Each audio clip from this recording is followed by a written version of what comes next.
Today is December 9th, 2025, and the City of Prescott study session is being called to order. Roll call, please. Mayor Rusing, Here? Mayor Pro Tem Fruworth, Here. Councilwoman Fredrickson, Here. Councilman Gambogi, I am here. Councilman Gehring, Here. Councilman Grady, Here. and Councilman Ruby. Here. All are present. Thank you. Our first item is presentation and discussion regarding the 2025 legislative session impacts on community development. Good afternoon, Mayor, Mayor Pro Tem, members of council. Welcome to your first study session for the City of Prescott. My name is Chelsea Walton. I'm your Community Development Director, and I'm here to go over highlights from the legislative session that just concluded earlier this year. So there were many bills that passed this past session, as Alexis with State 48 will tell you, but only a handful that directly impacted the work inside community development. Of those handful, there are three that have the biggest impact on us: Senate Bill 1529, Senate Bill 1353, and House Bill 2447. I'll try to move through the first two rather quickly so we can spend time on the House bill, as this has an item on council's voting session today. Also, since there was another study session item planned for today that has been deferred, we're going to be taking a deeper dive into House Bill 2447 and having our planning manager, Alex Bramlett, present her item that was on the regular voting session early so that you can get everything in context during today's study session. So her presentation and packet attachments can be found in the voting meeting packet beginning on page 613 through 669. We anticipate both of our presentations for this study session taking about 45 minutes, so that'll leave ample time for council to discuss, go back and forth with staff and get all of the questions answered so that you feel confident during the voting session to make your vote. All right. So let's go ahead and dive into our first one. So Senate Bill 1529, two statutes were changed with this Senate bill. The first statute, 9-461.19, the Municipal Housing Standard Pre-Approved Housing Design Plans, that's what we'll be focusing most of our summary and conversation on today. And then the second, the update to ARS 9-471, has no material impact to the City of Prescott. It simply clarifies a previous piece of legislation that prevented annexation of lands that would create county islands. So the bill in that section clarifies, stating that the lands could be annexed if the county's Board of Supervisors makes a finding that the levels of county services to the remaining unincorporated areas will not be adversely impacted. So again, 9-471, no material impact to the City of Prescott. So the effective date on this Senate bill has two, and one is July 1, 2026, the other January 1, 2027. I'll explain why there's two of those in a moment. This bill did not require a code change for us. It simply did require a modification to our standard operating processes, which is currently underway. So in summary, the bill required municipalities to establish standard pre-reviewed, permit-ready housing design plans or a program. So some of the specific provisions of the plans or programs are outlined in the bill. First, it requires the plans to include at least 3 different elevation or plan options for 4 classes. And the 4 classes is where we have the different deadlines. So the 4 classes are single-family residential, duplexes, triplexes, and accessory dwelling units. So the bill includes specific size requirements for each of the classes, as well as direction regarding how a pre-approved housing design plan program should be facilitated. It's a very in-depth piece of legislation on how the state wants us to do that. And then it outlines requirements and gives the deadlines for each of the specific classes. A couple of other highlights from the bill: it does allow the municipality to charge the same fees for the review of plans developed by the municipality or via the program. And it requires municipalities to review and approve plan program submissions based on objective standards without a public hearing, in accordance with an update to ARS 9-500.49, which is the subject statute that we'll be talking about with House Bill 2447.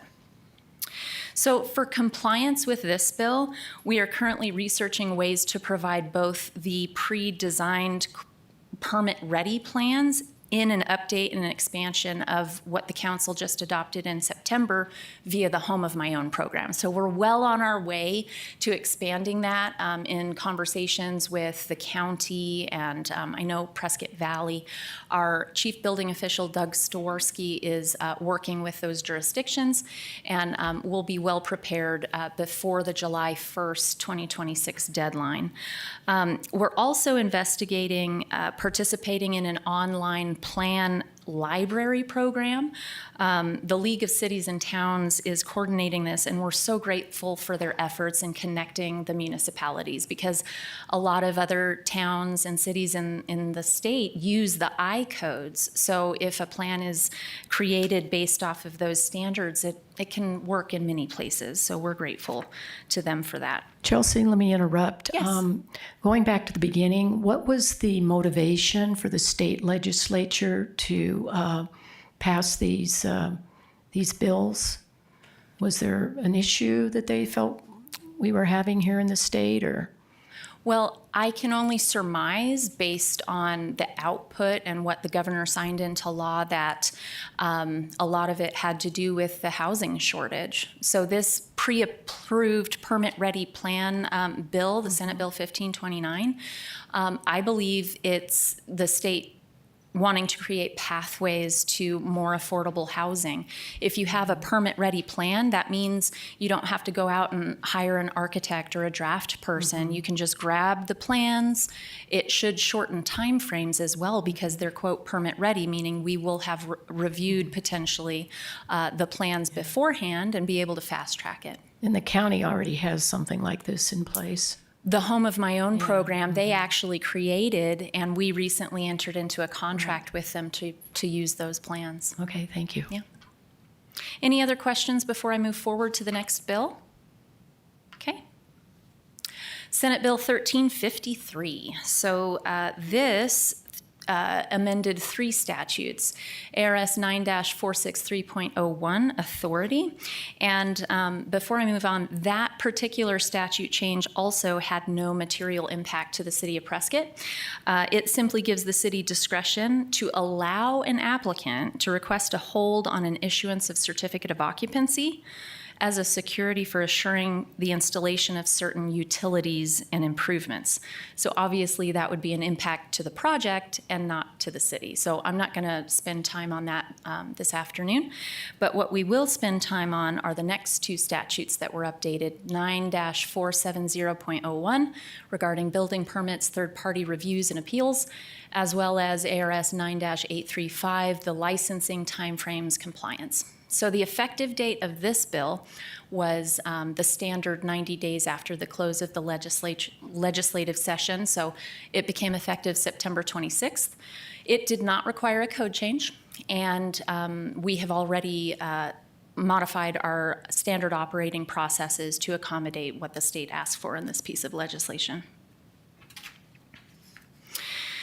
So overall, this bill was written for bad actors, of which we are not. The bill in itself has several parts, and this is the first part of it. So this applies to timelines for the review of single-family residential permits. This allows for an applicant to go to a third party if the city does not respond on the application within 15 working days. It doesn't apply to anything subject to hillside development standards or floodplain regulations. It also does not apply to certificates of occupancy or pre-plats. So the time frame language on the bullet, the sub-bullet there, time frame does not begin until the municipality has approved construction documents. That simply means that the documents have passed our completeness check. So they are approved enough to be accepted for the review timeline. So once the completeness check has been conducted and found substantial enough to go into review, that typically only takes 3 to 5 days. Then we have the 15 days 15 working days to complete our first review. So this is our current workflow for new single-family permits. We have other permit types like our model sites and our mass graded subdivision, our residential fast-track permit program where we do HVAC like-for-like replacement, water heater like-for-like replacement. All of those permit types are much faster. But since the legislation said single-family residential permits, that's what we worked on. So those other permit types take only 3 to 10 business days to actually get a permit. Our new single-family permit process goes like this. It starts when the applicant submits, and our processes are 100% online. So they submit an application. It goes to our development services representatives who have they typically get a return on completeness check within 3 days. So they're saying that the documents are complete enough to begin review, and if they're not, they'll go back to the applicant and request more information. So once that... Let me interrupt here, excuse me. I would just like to remind everyone that several years ago, we approved funding for new software for community development so that applicants could do more of their work online without having to come down in person, and that was supposed to streamline. How does that program working out? So the online permitting process has been successful. We do online plan review as well, so we don't have to worry about shuffling big sets of plans back and forth through all the departments that review them. So it's been good. We instituted that in 2020. Thankfully, we were ready for the COVID, and it's been working really well. We've seen a lot of efficiencies gained. Yeah, and then also, didn't we subcontract out the mass production housing, that they bypass your department and go directly to a subcontractor that does their permitting for them? Not exactly. So they don't bypass our department. What we did was create a new process for them through a model plan review that's done in advance. Mm-hmm. That way, when they come in for permitting, our model site permit process, they can usually have a permit from submittal to actually having a permit in their hand within 5 days. Mm-hmm. That's because they're building within a mass graded subdivision with pre-approved plans. And all we're looking at is the pre-approved plans on the lot, and we're looking at the connections and how the house sets. So that was already streamlined, and it freed up time, your Yes, time ma'am. to work on the single-family custom homes Yes, and ma'am. other projects. Okay, Yes, ma'am. thank you. Good distinction. Thank you for that. So this does apply to those not production model site plan process.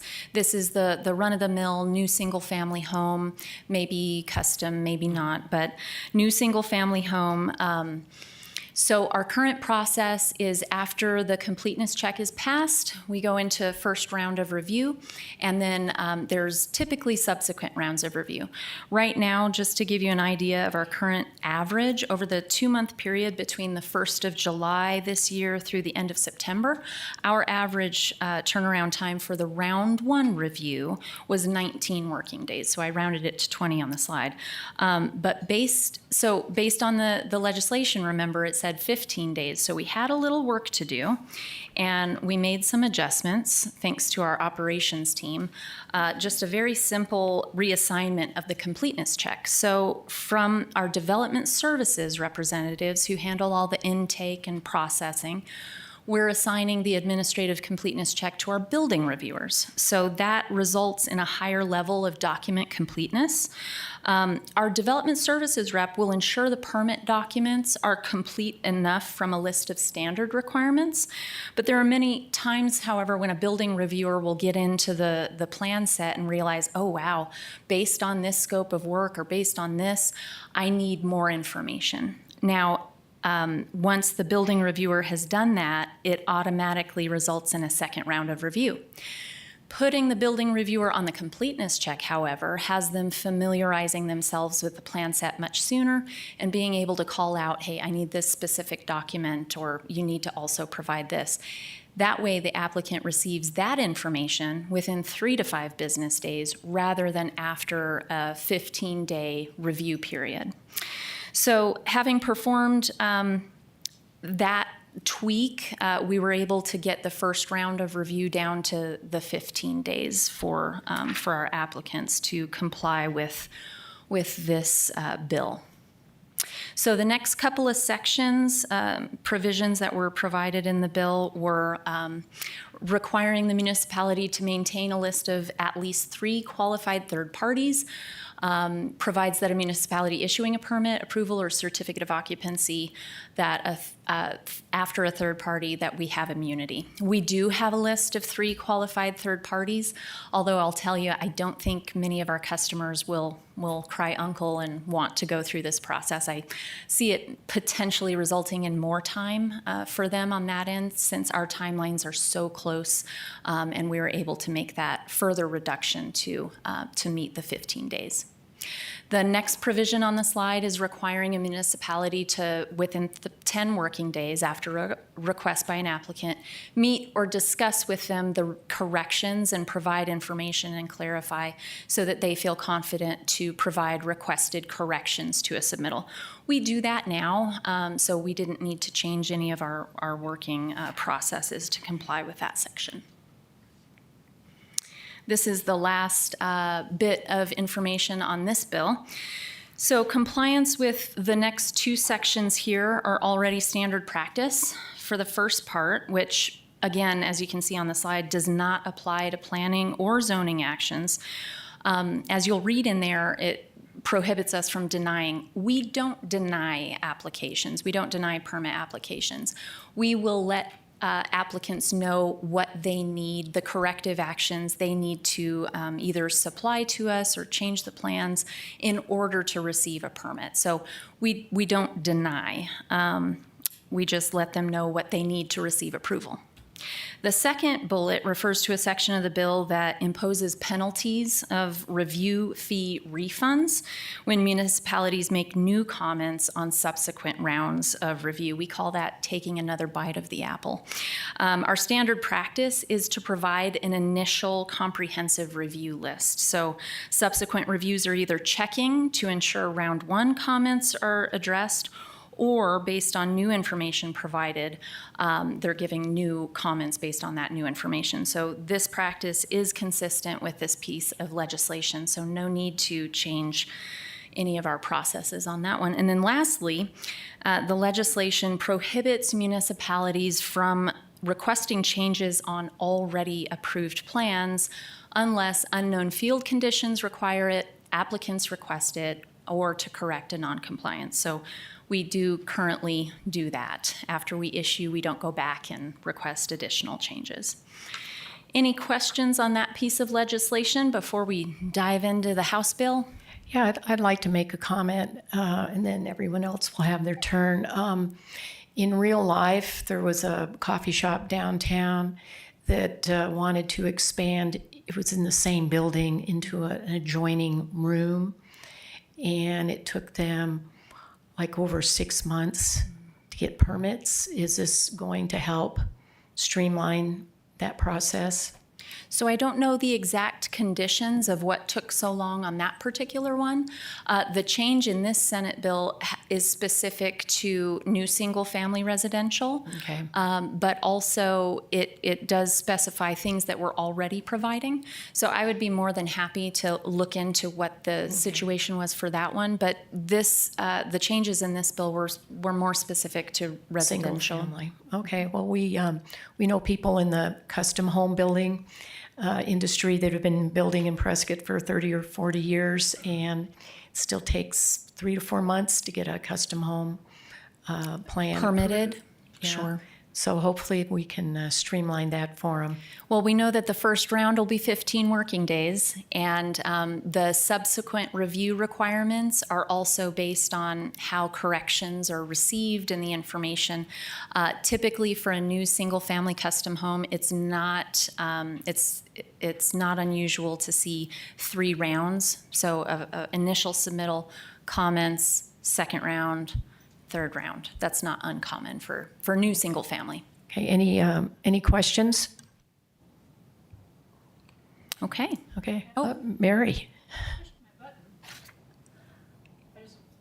Make sure I've gotten the process right.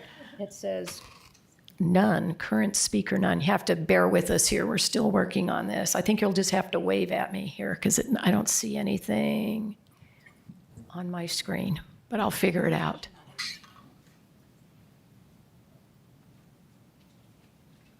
Thank you, I was on the wrong page. Thank you, Chelsea.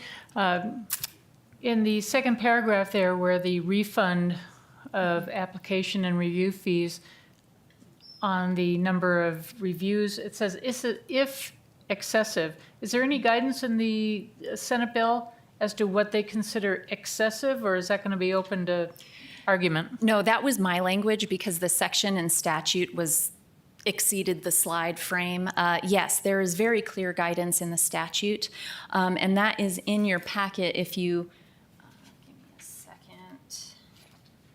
So that Senate bill starts on page 14. And the section you want to read.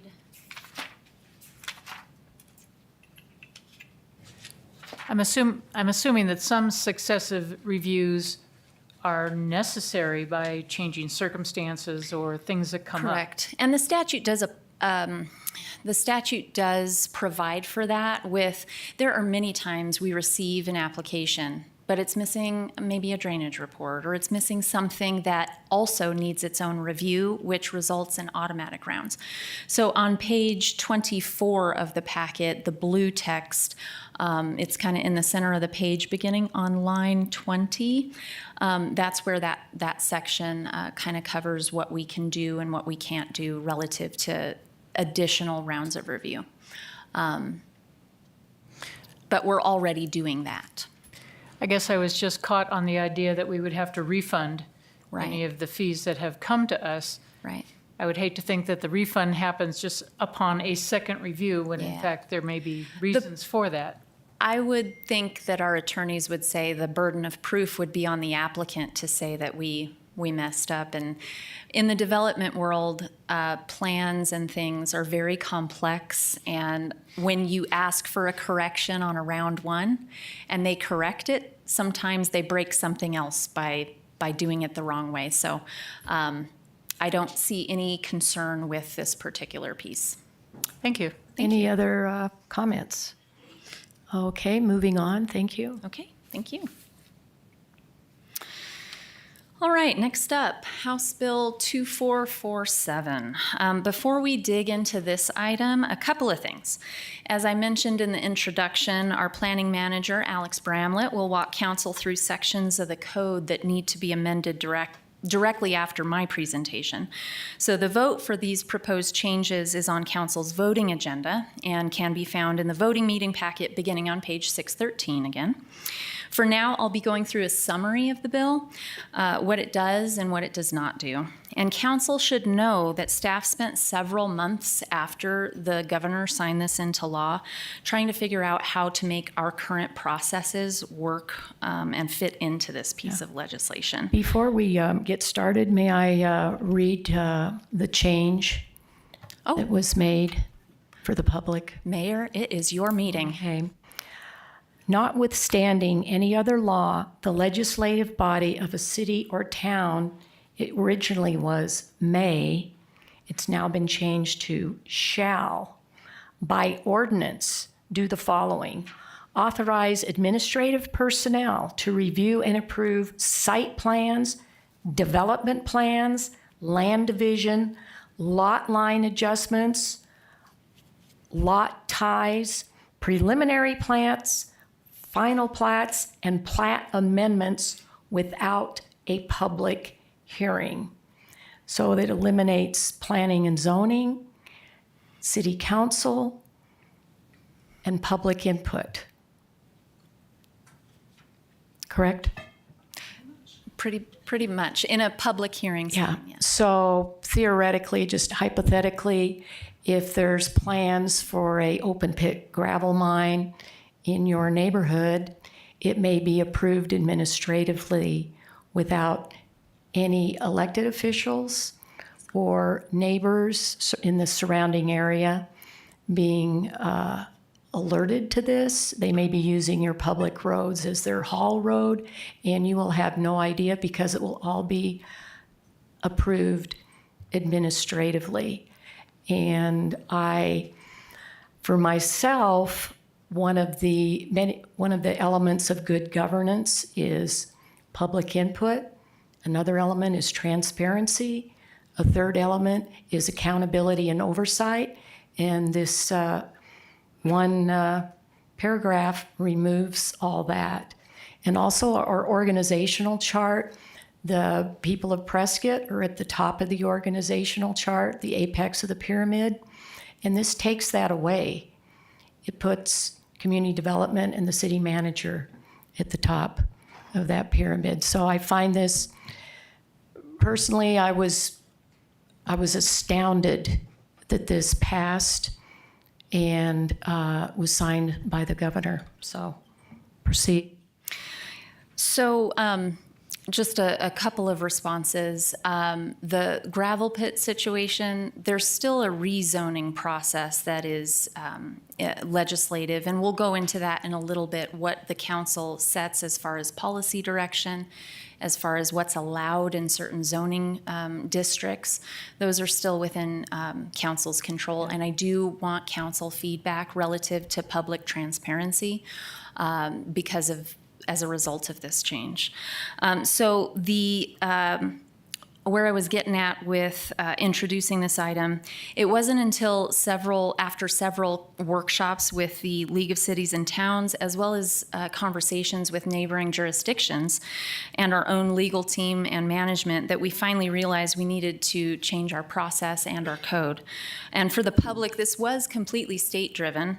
This change was not at the direction of council, and nor was it at the recommendation of staff. So House Bill 2447, although it was the simplest and shortest piece of legislation we had to review, it was the one that required the most change for our team internally. It changed only one statute, 9-500.49. It becomes effective December 31st. It did require a code change, and it did require a change to our operating procedures.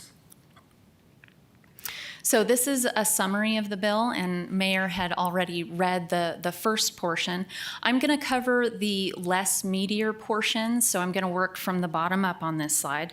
The last bullet point on this slide is a self-certification program, which is optional according to this legislation. So it allows us to adopt a self-certification program. Staff is not recommending the pursuit of a self-certification program at this time based on previous feedback from our local design professionals. A few years ago, we explored this, and after several conversations with many in our local community, they expressed a desire to have the city continue review their plans. We're kind of like proofreaders for construction documents. Whereas the self-certification program would essentially be them just using their seal saying, I'm following all the codes and standards, and publishing their novel, as you will, without any kind of proofreading. So they did appreciate the the proofing and the review process that we provide them. So we're not going to focus on that last bullet point. Moving up into the list of items required in our ordinance now, the third item in the list of ordinance changes impacts the building code. But the simple update that was required to be compliant with this was approved by council on November 18th in conjunction with the updated building codes through resolution 2025-1953. So we do provide for expedited review when applicants demonstrate a history of compliance with the building code. Can you clarify who these applicants are? Sure. When you say applicants? Really, it's any of our customers that submit for a permit. So it could be anyone. But to comply with this and to be eligible for expedited plan review, you will have had successful projects go through our office before. So it's going to be more of your frequent flyers, not someone just putting a deck on their house. Okay, thank you. Yeah. So the second item requiring an ordinance change will amend the section, amend a section in our general engineering standards that addresses the at-risk grading and drainage work. This process is already being accommodated for through our general engineering standards. So the proposed change is very simple, and Alex is going to cover that in her presentation immediately following this one. The first of the required ordinance changes will impact the land development code. So per the statute, and I have in my notes here to read the ordinance language, but the mayor beat me to it. So as you'll recall, it requires administrative approval of Madam all of Mayor, those- Councilman Yes, Gehring has a Mr. question. Gambogi. Councilman Gehring has a question. Mr. Gehring. Oh, thank you. I had my red button going here, but whatever. Chelsea, could you explain sir. what an at-risk application is? Sure. It's, and again, Alex is going to get into it in her presentation, but a preliminary grading permit before all of the entitlements are secure. It comes with a financial assurance that's required should something happen and the city need to take over and restore the conditions of that site. Like I said, the general engineering standards already provide for it. Our codes just didn't say at risk. We use the term preliminary grading and drainage permit. Okay, thank you. Thank you, sir. Lois? So following that up, is using the term at risk, therefore, basically putting the risk on the applicant who's Yes. grading first and Yes. and then finds out problems later on? Because I've had it that I've known in the last 2 years in a couple of subdivisions where people are out there with plows and going to town. And so those things they're doing at risk, if we will be able to tell them, sorry. Correct. Okay, good. Fabulous. Thank you. Yeah. And just to clarify, they absolutely have to have a permit, but they can have an at-risk grading permit, yes. And Mary? Thank you. I guess just as you're describing it there, an at-risk submittal, grading begins, drainage work begins on the risk that if something goes awry or something is discovered, then the city might have to take over to repatriate or put back. But I find that a little difficult to swallow in that putting back hillside is a fool's errand once it's been graded away. The financial assurance component allows for the securing of the site. So it's not restoring it to its native condition. It's providing for stabilization of slopes that may be cut, or the repair of drainage ways if they weren't completed. That's what the financial assurance monies on the front end we ask and receive before the permit is issued. But given that the permit has not been issued, if grading, drainage work goes forward, we may stop it and stabilize it, but it's a done thing. Is that how I Correct. understand it? Yeah, there will be changes to the site. And the level of at-riskness and how much a financial assurance is required is at the discretion of the city engineer. So if it's a big site and the changes are huge, he's going to ask for a bigger financial assurance because maybe the city will have to do more restorative work should something happen. So that is something I believe he can likely ask for 100% of the improvements. So it is in his discretion to look at what they're asking for and what we would need in return. And Chelsea, how does our hillside grading ordinance figure into this level of grading? That is a good question for our city engineer. I know he'll be present at our voting session meeting when we're discussing the code changes, because the general engineering standard ordinance change is on council's regular voting session. But portions of the hillside development standard, which is in our land development code, do coincide with what's required in the general engineering standard grading section of the code. So they go hand in hand. Because in the past, hasn't that ordinance been waived and exempted pretty much for every project in the past? No, not the grading and The hillside the ordinance? hillside grading? development ordinance. I was just thinking of the Prescott Lakes situation. Oh, they did comply with that. The master plan provided a slope analysis that, if you're referring to the apartment project that was proposed a year ago, they were required to comply with what was approved with the master plan What- on that project. I was talking about Prescott Lakes, yeah. Oh, the Peregrine Ridge. Peregrine Ridge. Yes, so they did have a slope analysis, and that fit into what the slope analysis was in the master plan. And I have a question, speaking of Prescott Lakes, they have an HOA that, in their development agreement, they're supposed to have final approval and sign off on all these plats. Is that going to still take effect, or is that going to be? That's an excellent question, Superseded. and I know that you and Mayor Pro Tem had provided some feedback for consideration at the the legal office, and we were able to provide a recommendation relative to the resolution governing substantial conformance from preliminary plat to final plat.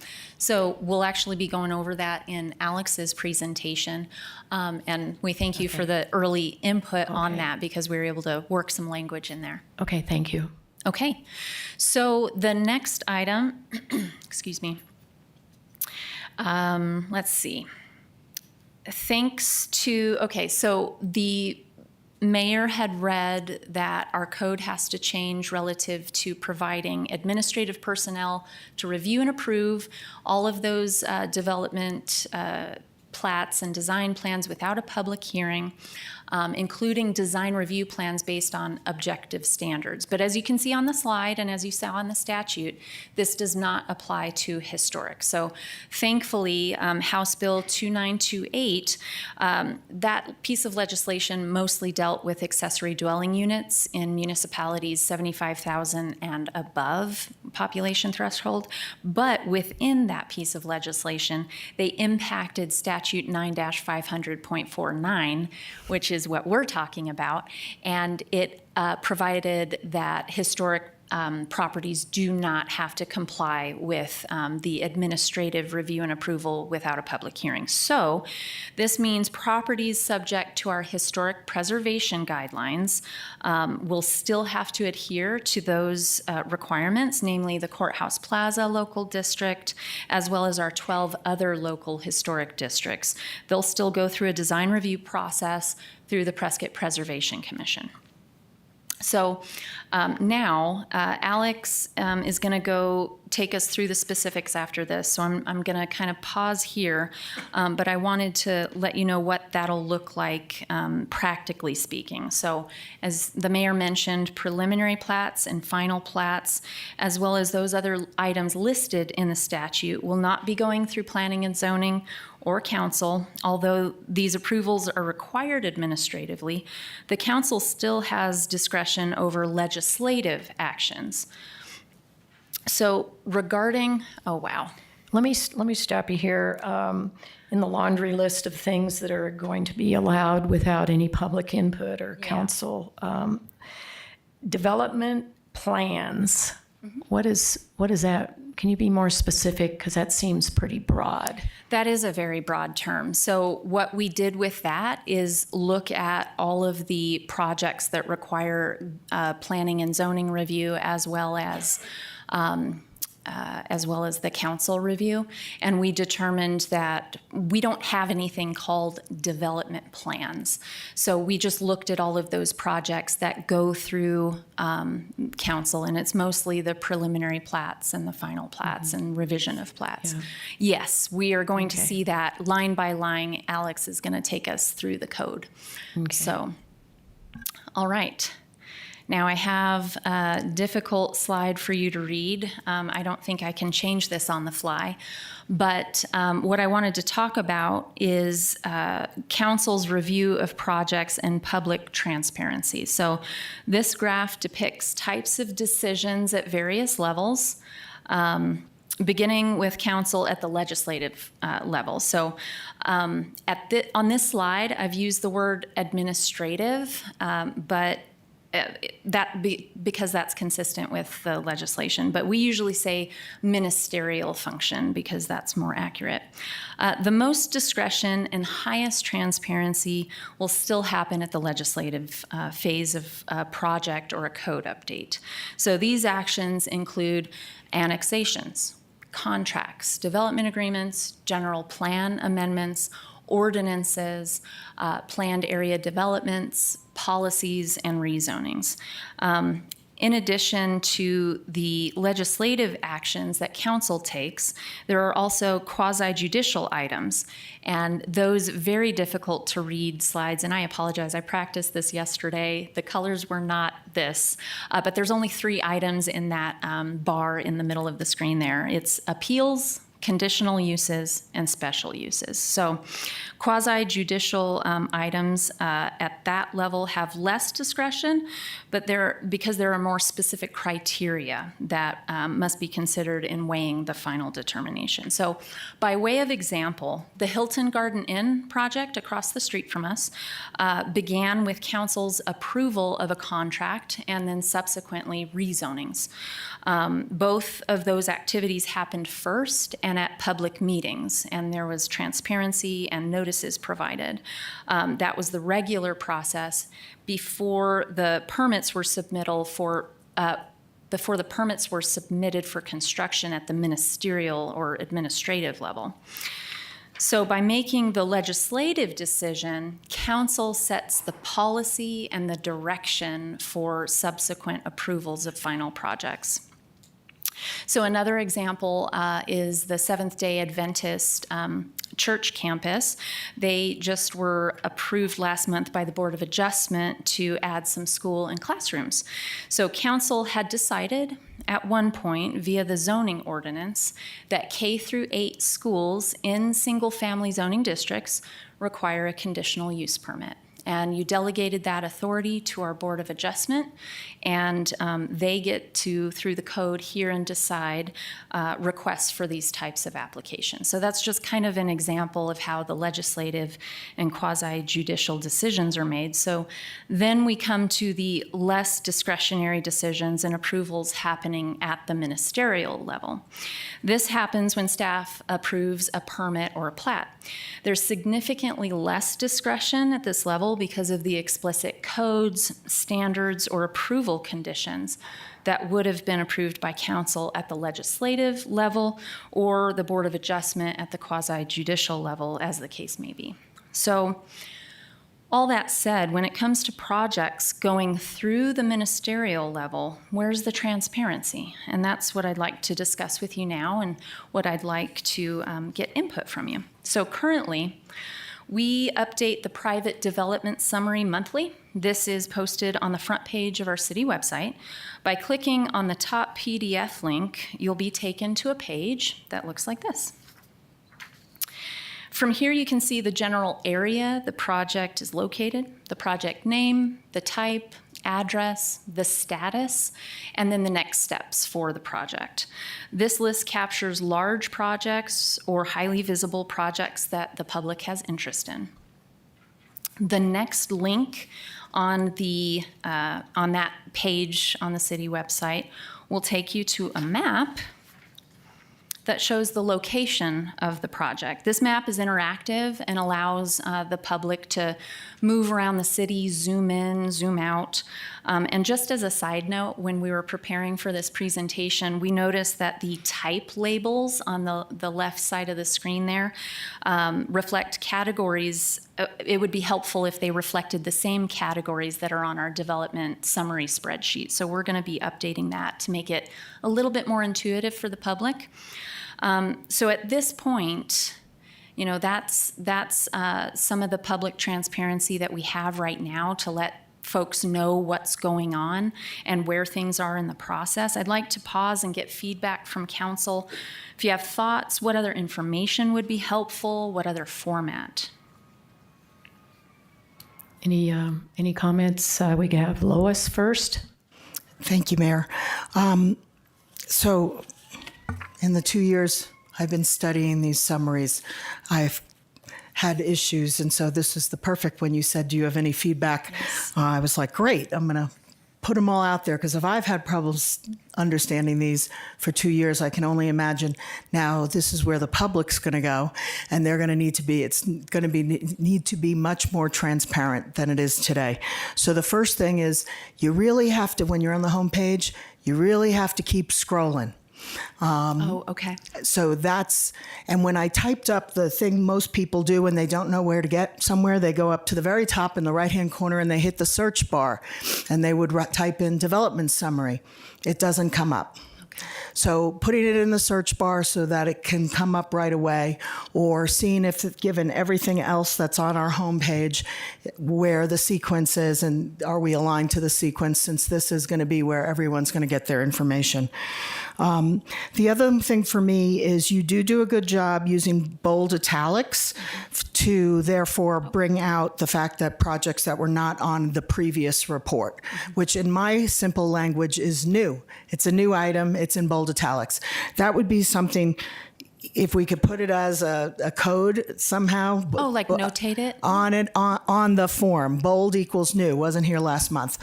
The other thing that I always have to save last month's to be able to read this month's and then figure out what changed is we don't have any colors.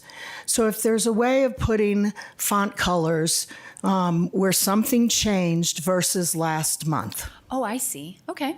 Versus me having to have 2 monthly reports and going project to project, back and forth and back and forth. So I think that would make it much more transparent. And then finally, from a formatting standpoint, the question is, should there be a cover page versus just diving into the grid? A cover page that community development could kind of highlight some stuff that's going on and make it really user-friendly. Somewhat of a narrative? Yeah. Okay. Especially some big things or things that are going to affect nearby neighborhoods that, people should be drawn to understand. And then I've kind of felt sometimes that I'm not the best with keeping up on email, but when I went back and I looked at all of the development summary emails that I know you push out to council in 2025, and when I was doing this work on Sunday, as of 12/7, the October 22nd recap was the last one that was out on the website. So there was 2 months, November and August, we didn't really get a report. In August, we didn't get a report at all. But every other month, it was somewhere between the 22nd to the 31st of the month. So I always know, look out for it at the end of the month.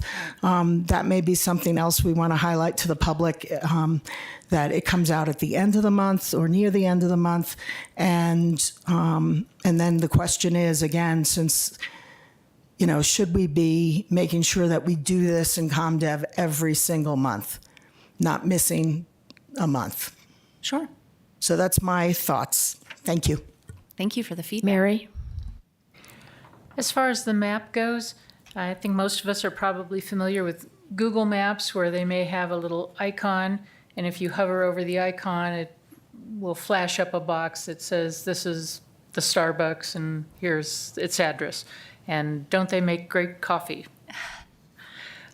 Do we have something like that on this map, where if somebody hovered over some little icon that's in their neighborhood and they think, well, what the heck is that?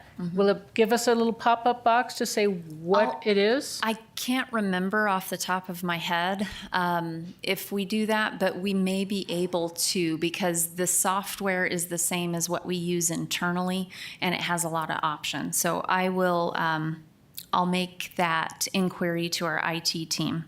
I know it's less significant for input. single-family Right. homes. Everybody knows what a single-family home is. But to the extent that it might be an apartment complex or businesses, Gotcha. I think people may have a heightened level of interest in what kind of business is going into their neighborhood. Sure. Tested it out on my phone, hit a little button up near the airport, and it let me know the street address. And it let me know that this is going to be a 300 to 350 storage unit mini storage complex, and that the construction permit applications are in. Nice. So it did. Okay, so that is helpful. Yeah. Okay. Would it be possible, something a little more public and transparent, to maybe once a month at Planning and Zoning review this, what's been permitted in the Yeah, last month? I think that would be Give details to them so that people Yeah. can attend Planning and Zoning. It'll be on the agenda, and people can come and at least know what's going on in their neighborhood. I think that's a very reasonable request. We have staff updates usually on all of our BCC agendas as a standard thing. And for planning and zoning, we could add a development summary update, just regular agenda item where we take them through this and have opportunity to talk about. I think what's that going would on. help relieve some anxiety. Okay. Thank you. Thank you, Madam Mayor.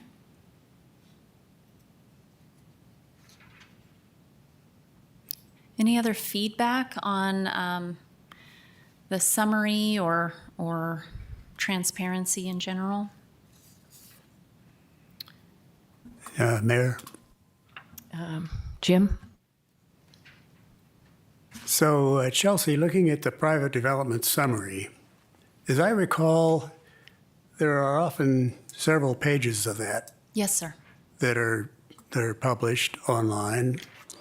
And so what are the public's options if they come across a project, they want to know what's going on? How do they find out about it? And if they have a problem with what they find out, what are their options to make their voices heard? Great question. So right now, the development summary is just posted as the spreadsheet. But to Mayor Pro Tem's point, it would be a good idea to have a cover page to point out some changes, to point out updates, but also I was thinking of it as a way to facilitate that communication. If you have a question about this project, maybe you call the planner that's assigned to it, or call the provide an email address and contact information. So we don't have that presently, but I do think that's a good addition. So as far as what they can do about it, obviously they can reach out to us with any questions. Their voices can't be heard at a public hearing, but they're obviously welcome to send in any concerns that they have to the city staff. And then as we look at adopting changes to standing planning and zoning meetings, we might put on there an opportunity to speak at those meetings to facilitate dialogue. I have another question. How is this going to affect our water policy and approving water for these projects if we don't know about them? So it does not impact the processes of the water policy. So projects that require a WIS approval and council approval are still going to go through WIS and council. Okay, thank you. Yeah. Mr. Gehring, sir, did I answer your question?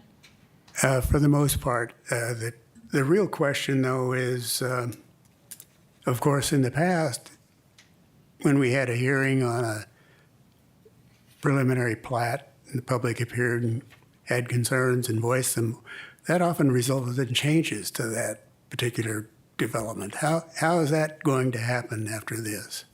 I don't believe there's opportunity for those changes to be heard through a public hearing based on the statute. Lois? When I was looking at these, the last one, the October review, I do think in a cover letter, being able to highlight even some good news. And I'll give you some examples as I was looking at this on Sunday. We've been talking about what we need in terms of more leasable suites for small businesses to be able to do things. And so there's a project, 81,600 square feet going up near the airport. Fantastic. Those of you that are building businesses and want to have a leasable suite, it's coming. There was also a healthcare and medical office going up near the airport. So all the residents up north who come down through the Narrows trying to get doctors, maybe in a year or so, we'll have a doctor's office up north. So I just thought there was some great opportunities to sell things in a way that go more to our overall strategic plan, that it's coming to life. And if you could make it that simple to help people understand and feel good about these developments, because these are things that people are asking for, and we're delivering on them. So on a grid, you don't get that sense, Right. Thank you so much for that feedback. And I will plan to work with Danielle, who's great at making things look nice and also communicate effectively on how we can make that happen each month. Thank you for the feedback. I still have a lot of concerns about this because it's our city council government that's supposed to be the level of government that's closest to the people. And now it seems like the state legislature is supposed to be closest to the people. I think this is a travesty, and it's an excellent example of state legislature overreaching. Mayor, Councilman Ruby is queued with a question. Jay? Yes, thank you. Sort of echoes the sentiments of the mayor. I think Prescott is a town that really likes to be involved in what is happening here and have a pathway to do that. And when people find out that there's not going to be a public hearing around these different types of real estate transactions, I think people will get upset. And so I think it's very important that people know this came from the state legislature and that we're trying to mitigate it so that people do have ways of knowing about the information. But what Councilman Gehring said, that the input of the public used to change the shape of the result. And if we don't have a pathway for people to impact the result of what's happening around them, there is going to be friction. I'm especially concerned if there's a project that's going to decrease surrounding property values. It'll affect all those neighbors and adjacent property owners, and they won't have any recourse.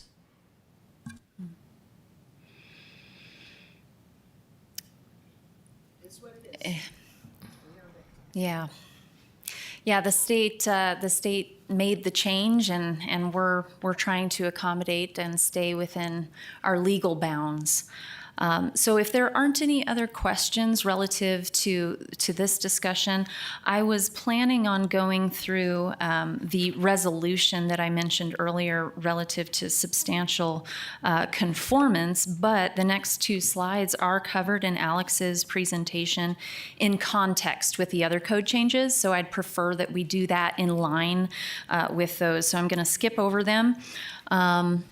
And I'm going to invite Alex up, and we'll do the switcheroo.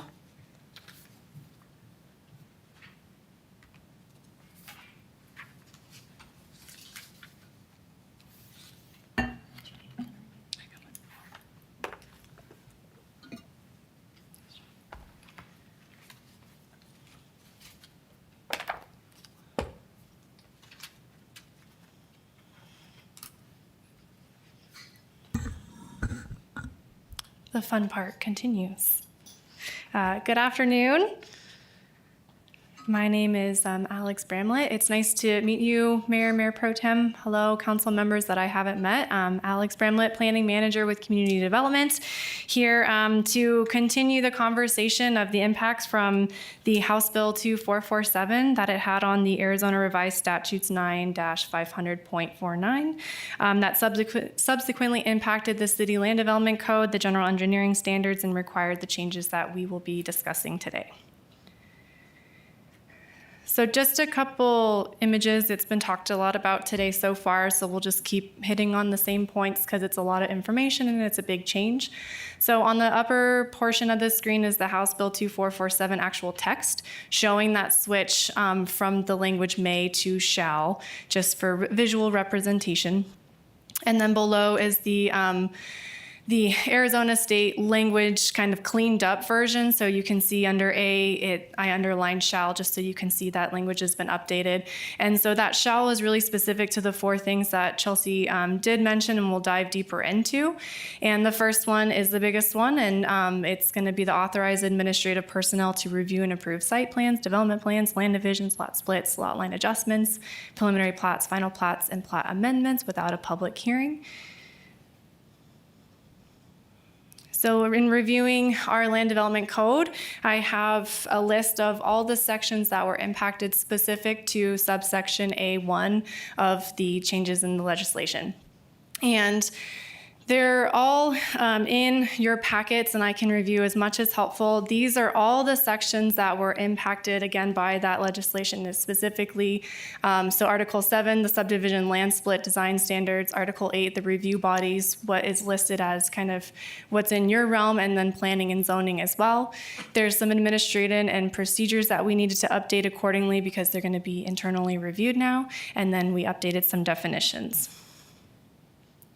So just to highlight, this is LDC 8.1.2 showing City Council power and duties. We have struck and through preliminary plats and final plats and site plans.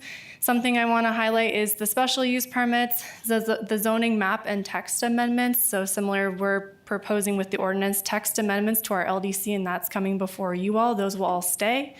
The planned area developments is an important component to remember that is still. So Alex, let me back up here. The special use permits are still going to go through the normal process?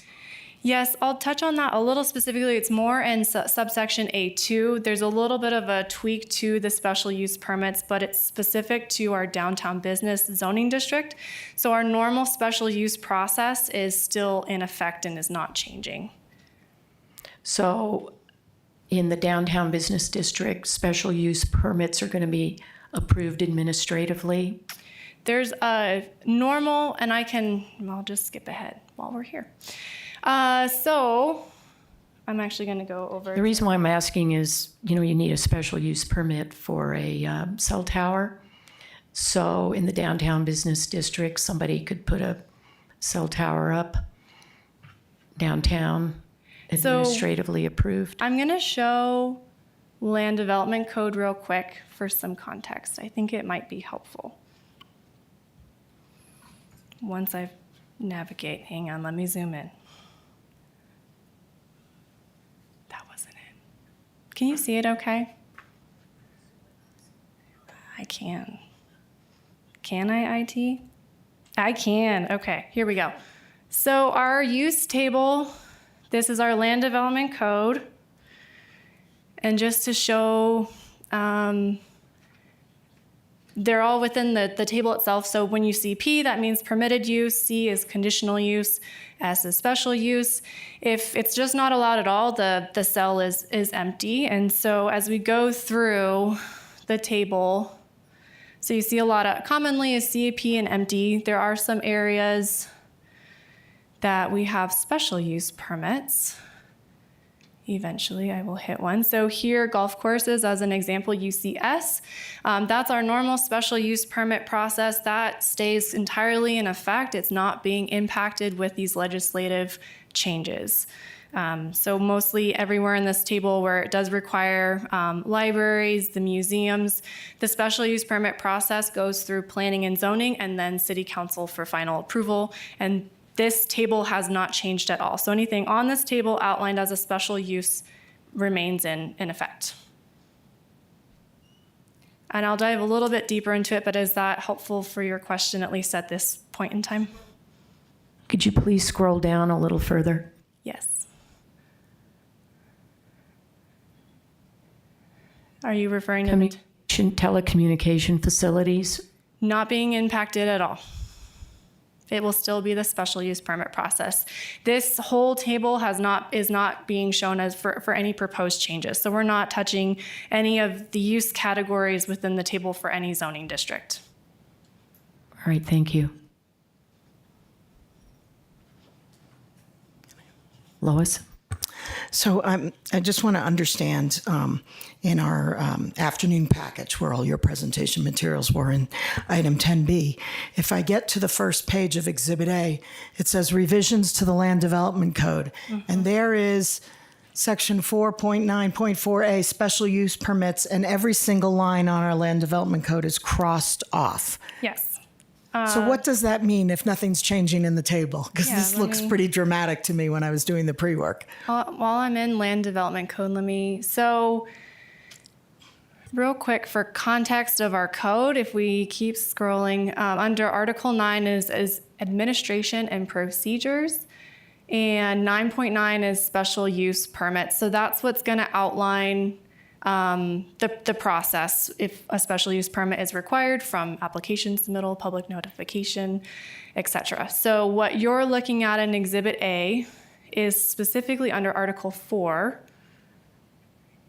And that's a different, so Article 4 is non-residential districts, and it's under 4.9.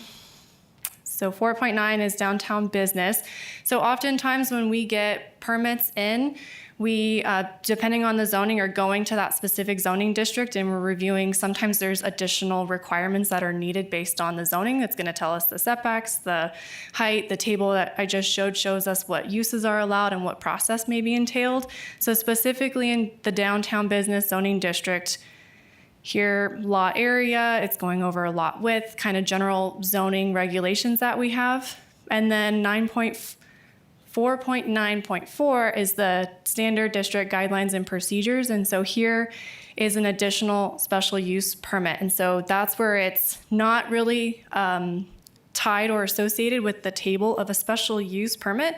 It's completely separate, and it's relied specifically on these three categories: whether the construction of a new structure is 10,000 square feet or larger, the expansion of the existing structure by 50% or more floor area, and lastly, the remodeling adds 50% or more of the value to the existing structure. So these are separate permit or requirements embedded in the downtown business zoning district that is outside of the normal special use permit process. So these can be approved administratively?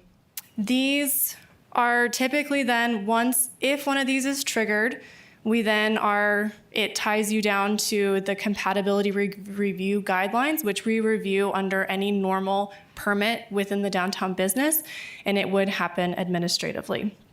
The piece that Chelsea touched on is that this legislative piece also exempted anything. So if it's in the local historic preservation district, it's already going through the full design review, it's going to PPC, and it's going through that normal process. This was kind of a redundant process in some cases that then brought it back to PPC for courtesy, planning and zoning, and then council, and that portion has been removed. Let me ask you this. The Whiskey Row Hotel is in a historic district, but it's actually, the building is not historical. So would this be exempt from the historic district restriction? It's in the Courthouse Plaza is the local preservation district, and I have a map. This one's the national. So here's a map, hopefully, of all local districts. Well, I'll show you the national since it's loading. So we have maps showing, so all the color areas, this is the national district for just visual help. But anything, it's showing, so it's in a whole district overlay. So if projects are in the local district, which is this, here we go, this map here, any project exterior work that's in one of these local districts is going to go through our Prescott Preservation Commission no matter what, with exterior changes. And you'll have public input on those? Yep, it goes through PPC and has the normal process there. Okay, thank you. Anyone else have comments? Thanks.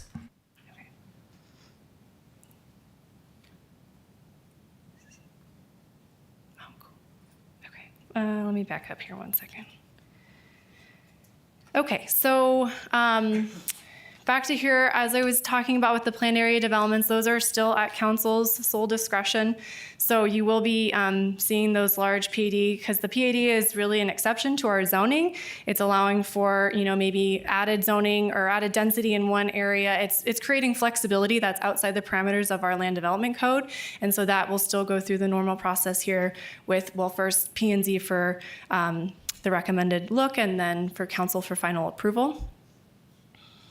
And I'll also note too, the last one, development agreements, those are still a contractual agreement with council, and those will be brought before you. Those are not going to be reviewed administratively. So here is a table just showing the different public hearings and just reflective of the conversation and the changes that are being made. We have removed subdivision and site plans from there. So the PAD and the PAD master plan still has the P&Z and the city council review, but the other elements have been removed. And also just a note, just kind of tacking on with what Chelsea was talking about in terms of public transparency, just our current notification practices luckily don't change. We actually don't currently notice for a preliminary plat or a rezone. This is our notification table, and it is not being impacted by these changes. So we're still going to do our notices for the general plan amendments or a conditional use, any kind of rezoning, things like that are not being changed. Alex, for example, if it's in an HOA area, you don't notify the HOA? That's not our practice, no. If it's part of a preliminary plat, I know with concerns we've heard from council in terms of this change, we have updated some language that I'll get to in just a moment on the resolution that staff is looking at to determine if something is in substantial conformance with the preliminary plat, and we kind of touch on that a little bit. So HOAs aren't going to be notified? No, we don't have any, for our preliminary plat, we don't have a notification practice on that. We do, with the exception in the Depot Ranch Master Plan, we need, as part of that agreement, we need the Depot Ranch Master Plan Administrator. There's a more specific name, but we require their approval as part of when we have a pre-application conference with them. We want that approval to make sure they've looked to make sure it complies with the Depot Ranch Master Plan. Thank you. So there was a lot of changes, as you could have seen in the list of all LDC updates. And so I have just pulled a sample one. This is for preliminary plat procedures. And so previously, this is the current language as it is now. It goes through talking about community development director, and then gets into the planning and zoning for review and recommendation to council with the ultimate decision. And just for review, this is the proposed now language with the legislative changes. And that basically, community development director, again, just a normal pre-plat, no extra PAD or other layers going on, is going to be approved at an administrative level within the community development director kind of portal, with either conditions or denial of the plat. So that decision-making space is there, and we've struck out planning and zoning and city council. So this is a snip of resolution, part of resolution 3213. That was the existing resolution that we, again, so A through E is the current language from what staff reviewed to determine if a final plat was in substantial conformance with the preliminary plat. And so again, we heard council's concerns and understand in terms of kind of having that kind of be more of an administrative process. And I know it was brought with the city attorney's office, and we brought forth this added language of F, G, and H, so that when staff is looking at a final plat, we're also ensuring that plat conforms with the requirements of the applicable master plan or development agreement. we're ensuring that the applicant has confirmed in writing that it has any necessary approvals if required under applicable CC&Rs, contracts, or other legal documents. So that's kind of within the HOA kind of space that you were mentioning, Mayor. That's where they would be ensuring that they're complying with that. And then when including elements that require the approval of a certified engineer, a stamped and sealed certificate, licensed engineer stating that all the elements have been applicably met. Yeah, because isn't it true that we've been accepting and trying to have hearings on site plans that haven't been certified by an engineer? It brings to mind the Marina Street project. Their site plan wasn't certified. I mean, at the time of building permit and doing the constructions, we're ensuring that, you know, the building department is looking for their structural elements, and we're all reviewing our codes. So to my knowledge, I'm not. I just remember looking at their site plan. It wasn't certified, didn't show any easements. If that was any during utilities. the rezone process, it could have been, it was just too early in the process. So it was at the rezone phase to get the zoning where they needed to be, and the engineered component happens at the time of building permit. Okay, thank you for the clarification. Absolutely. So this is part of and included in the packet, and it's the voting session portion, but this resolution piece itself starts at page 647. It's 2 pages, and those are the 3 elements that have been added to it. And with approval of these changes, it effectively repeals the existing 3213 and makes the resolution 2025-1962 effective. Are there any other questions on this one? Yeah, I'd like to comment. You know, the first 2 House bills, I really don't have a big problem with. But this last one, 2447, is a real doozy. And I know this council, we just don't like going from a study session, no public input, and then an hour later voting on it. So I think we just need a little more time. I mean, we're going to discuss it more at 3 o'clock. I don't know how many people from the public are going to be here, but like I said, the first 2 I don't have a problem with, and I would like to ask our legal department if we wanted to delay to like maybe January 27th. Can we do that without any repercussions to look at it in more detail? Maybe make some more amendments to the ordinance that we have to pass? Yeah, I cannot answer as to repercussions. I can tell you kind of 2 things. One, the state law requires that the change be done by January 1st. So if we delay it, we'll be past that date. What are the repercussions? I generally speaking, if we're reasonably working diligently towards getting this in place, there's probably some wiggle room there. And I think we'd have to consider making some of these changes, or some of these changes would apply automatically through state law. So there's 2 things. One would be the process, and the second would be amending our ordinance or our code. And like I said, we are required to have that code changed by January 1st. If there's a diligent, and I don't think a tabling until January is probably a good idea. A shorter tabling might be okay.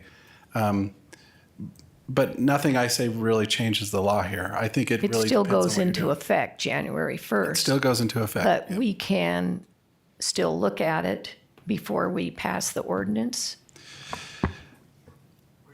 And I think that we could bring it back the next meeting in December, or we don't have another. we don't meeting, have right? one. I guess that's Yeah. what we're looking This at. is it. Sorry, that's what I had in mind. I would just say if we don't update our code now, we'll not be in compliance with the state law, which presents a problem. If we let them know that we are working on it, though, and we have a specific, like 30 days, we'll bring it back. They're not going to cut off our state revenue sharing funds, or? No, I don't think so, because we'll have to apply it administratively regardless. We'll have to make some changes to comply with the state law. So if we need some extra time to look at how this code is drafted, and we've made the change administratively, there's not going to be an aggrieved party. So I think that's something we can discuss. I don't want to say as an attorney, go ahead and violate the state law. That's why I'm hedging on this. But so I'll just leave it at that. All righty, thank you. Mr. Gehring, you have a comment?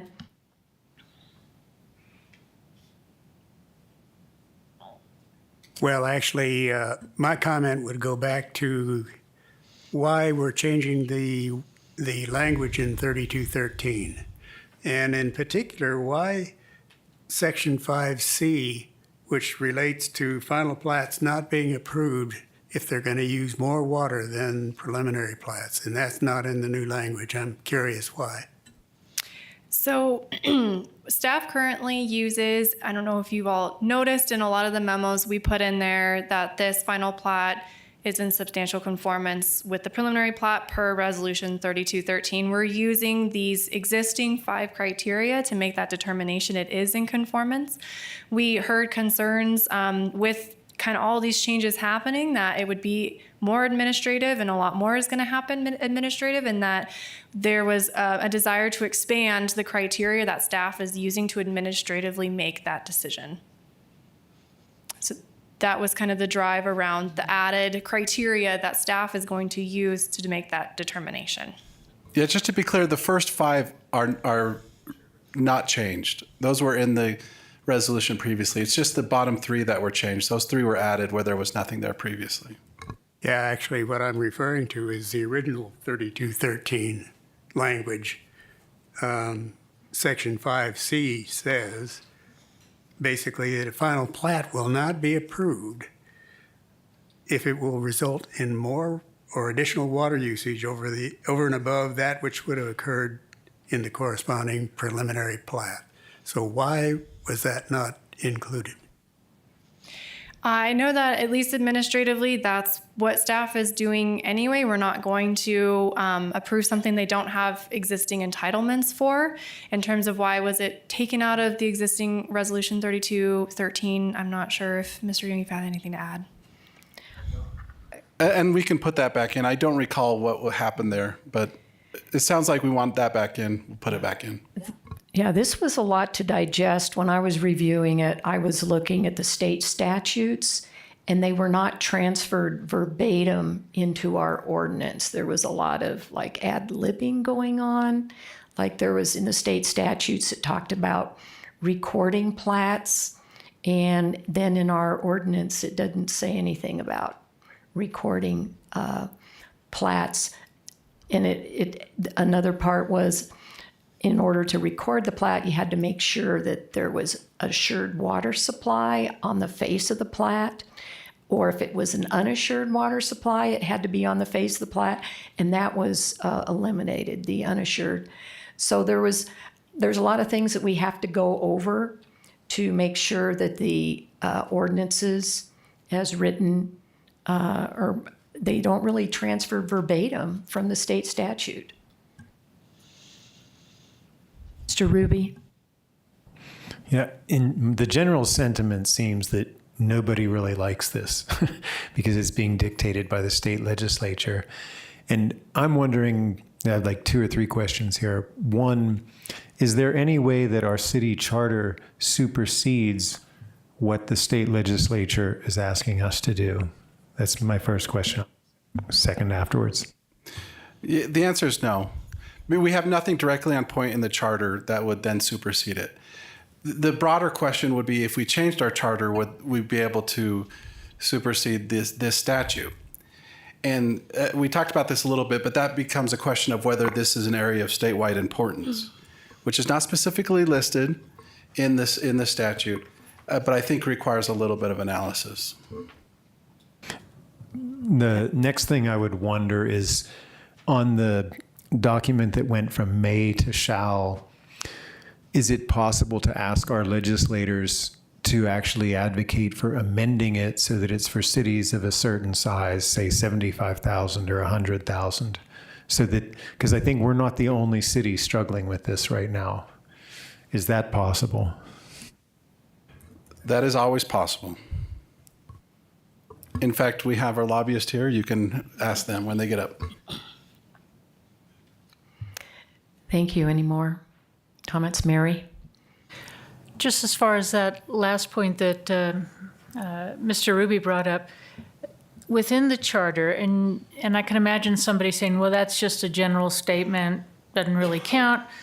But in Article 2, Section 1, it says, all powers of the city not in conflict with the Constitution and subject to the limitations of this charter shall be vested in the council, who will then proceed to do the things necessary that the city needs to do. So it sounds like from the charter, all powers are vested in the council.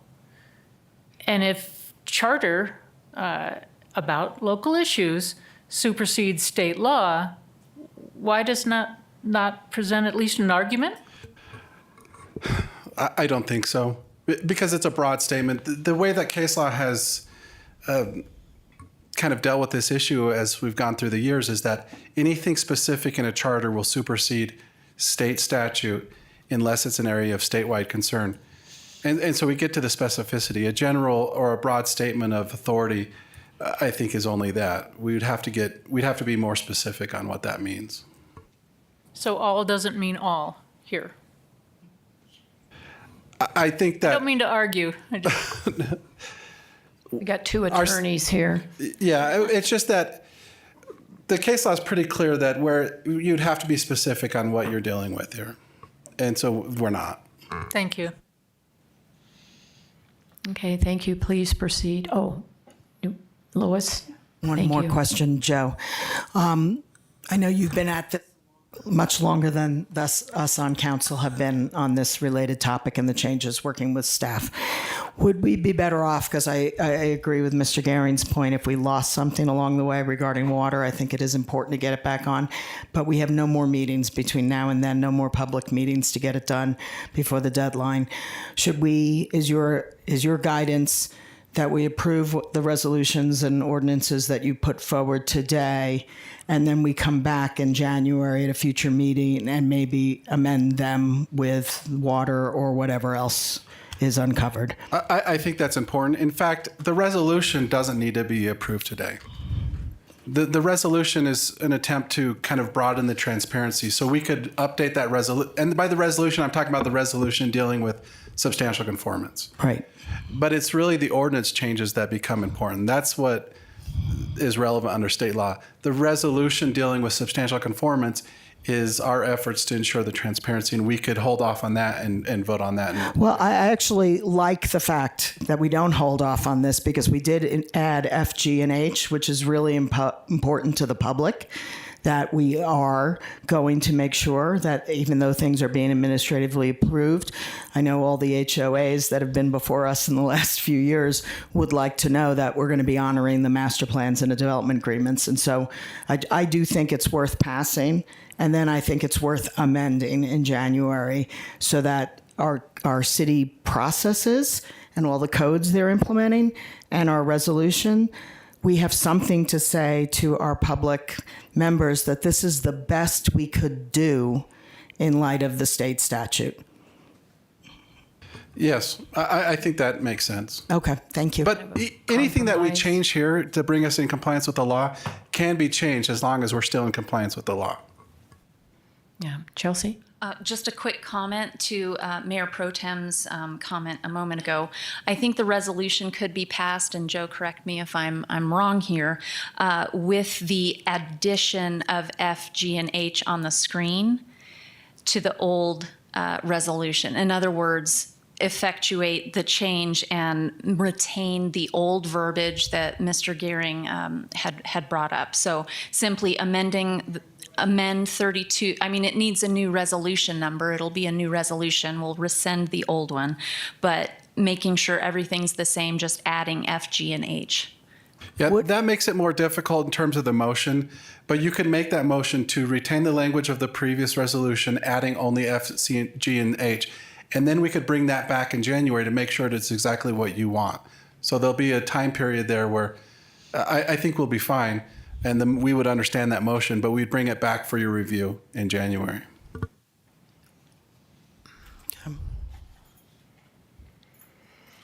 This is still very difficult. It's called gun to the head. Yeah. Yeah. Okay, continue. Okay, so that covers all of section A1, we've kind of had dialogue in the middle, but just want to pause briefly to see if there's any other questions and discussions before I move on. The only other comment I have and concern is we have the language in this actual state statute. Why wasn't that just pasted, copied right into our ordinance? Why did we kind of have to ad lib it? So the state statute did require the administrative changes, so it was a matter of going through every section that had to be impacted, where it did say a preliminary plat would go forth in front of planning and zoning and council. We had to update that language to be compliant with the state law and reflect accordingly that new administrative process. So you had to change it in multiple places. Correct. Yeah. Okay, thank And you. there's a lot of different, like a revision of plat is in one section of the code, we had to update that. A subdivisions and another, so there's a lot of different sections. And then we have our common procedures, which outline the table. And so there's a lot of just individual sections.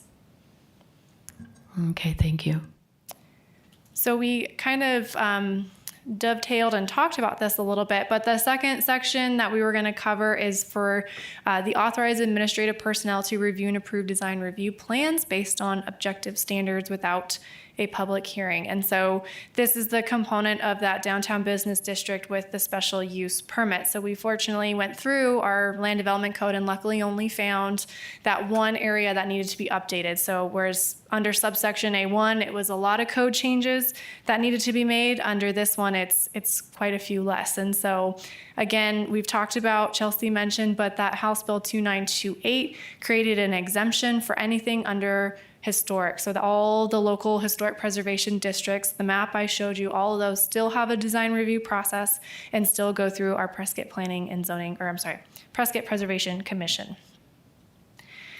I think it's helpful just to see the whole state law section in its entirety. So at the top is, it's all 9-500.49. And so we've been working through A subsection 1, 2, 3, and 4. And so I've highlighted in red D, and that's where the House Bill 2928 added in the historic language. And so this is just the full bill in its entirety for context. So like I mentioned, we went through our land development code and luckily only found a few small areas that needed to be updated to comply with subsection A2. And as you see in your Exhibit A, all of the basically beginning where it's struck through, this is, as I showed you in the land development code, under that downtown business zoning district where the special use permits are, and it's been struck through.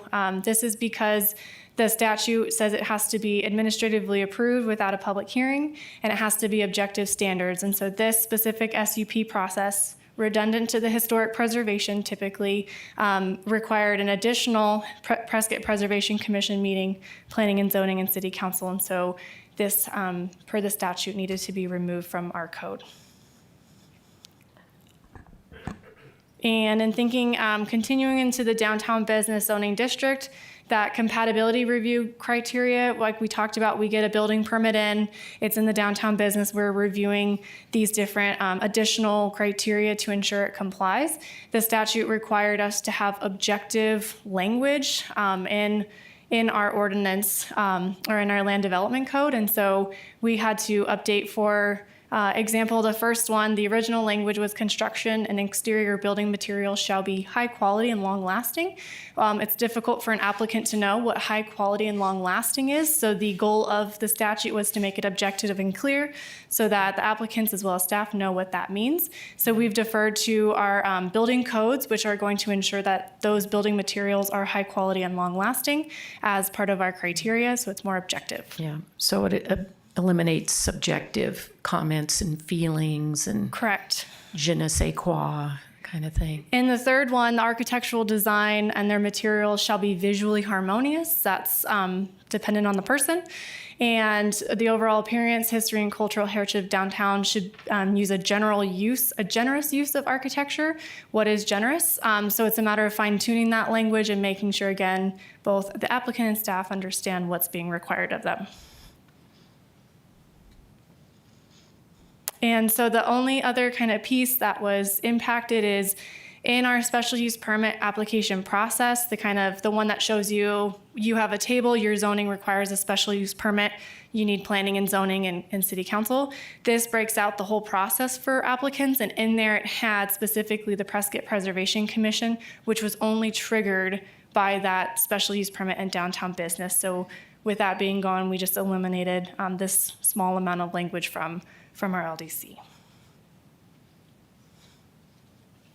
So I'm going to pause again. That's covering all of A2. Want to check in before I move on? Are there any questions? Any comments? Okay. Super. So the third one is A3, and Chelsea mentioned this, but allow at-risk submittals for certain on-site preliminary grading and drainage work or infrastructure. So in looking at the general engineering standards, Public Works took a look at what they had. And as was mentioned before, we already kind of had a preliminary grading permit. And so at the top under A preliminary grading permit is defined as, and we added at-risk grading permit that is issued prior to recording the plat, prior to civil improvement plans, and prior to building permit approval. So we had this already kind of in there. We added in the at-risk to ensure that it was clear it was at the risk of the applicant. The other language we added in is kind of at the bottom in bold, and it's at the discretion of the city engineer that they look at the grading permit submittal and then make sure it includes draining components. It's all the same elements we look at as a normal grading plan. Could we change that may to a must? Because we've had so many problems with runoff, stormwater runoff, and drainage lawsuits. I'm surprised that's kind of optional. Just a quick clarification, Madam Mayor. It's at the discretion of the city engineer. So it's not automatically approved. He, the city engineer, may. So it's not giving that assurance to the applicant. It's saying the city engineer has to feel comfortable that that will be approved and incorporated in the at-risk. But shouldn't it be must? We You don't look want at drainage. Isn't that like construction 101, looking at the drainage so you don't harm a neighbor's property? Absolutely. So the effect of changing that may to must will put the city engineer in a worse position to have to allow the drainage components from the applicant. So we want the word may because it gives your city engineer the discretion on whether or not those drainage components are incorporated. Okay, thank you for the clarification. I just wanted Yes, to ma'am. make sure that that was going to be considered. Yes, ma'am. That's Thank so you. important, especially with all our hills and washes. Yes, ma'am. Thank you. Lois? Yeah, just to build on that, I know you said, may, and you want the city engineer to have that. But, in light of her experience a lot longer than mine and the issues that she's seen, the question is should we also, at the discretion of the engineer, but give him some areas that we would like may to maybe be must on their criteria so that we don't end up with neighbors versus neighbors and lawsuits and all these other kinds of things that are happening. I think we have one of them coming in maybe this afternoon with drainage problems. So drainage has been, I haven't been here that long and I've noticed how drainage is an issue, or we do a street and then later on we redo the street because we've changed the curbs, et cetera. So I just think that might be an area worth developing some ComDev criteria and or ranges of criteria that might change a may into a must. As far as what the drainage components entail, When best to do it so we don't find ourselves in all sorts of problems. Okay. Well, I know our city engineer, Mr. Randy Purim, will be at the voting session to discuss this further, and he can provide more insight as to what that may look like if there are any recommendations. Because the general engineering standards, he's the quote code official over that document, so he'll be able to provide council more insight. Thank you. Mary? Yeah, I guess just a thought bridging off of that. It doesn't seem to me, and I'm not in the construction field. Nonetheless, any kind of grading, it seems to me, impacts drainage. The two just go hand in hand. So I don't know how you would have even an at-risk submission that's going to have grading is going to have to consider drainage. I don't know how you can have one without the other. Sure. So I Admitting think, my ignorance. oh, no. I think the difference and the concern is between temporary grading and drainage impacts to the final improvement of the drainage that's going to be the final product. So right now with an at-risk grading permit, we require a SWIPI, a stormwater protection plan, that, any track out from the construction site is mitigated and sedimentation is kept on site. So they have to, any project has to provide for controlling the drainage during the construction activity. That would be, I think, what you're bringing up relative to the risk of drainage issues during construction. So we already require that. We have ADEQ oversight relative to stormwater protections, as I mentioned.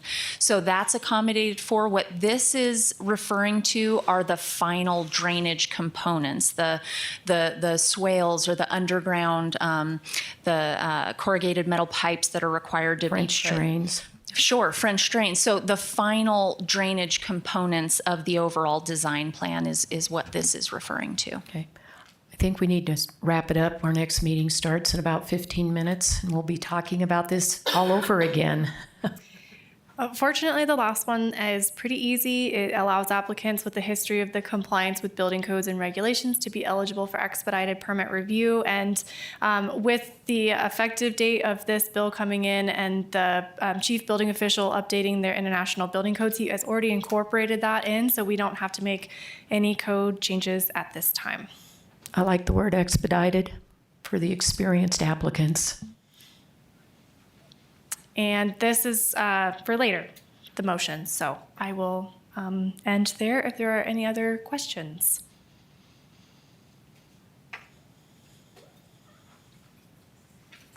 Okay, no other questions. This meeting is adjourned, and we'll be back here, let's see, maybe 3 o'clock, 3:05, 3:10. Need a little break. Thank you. Meeting adjourned.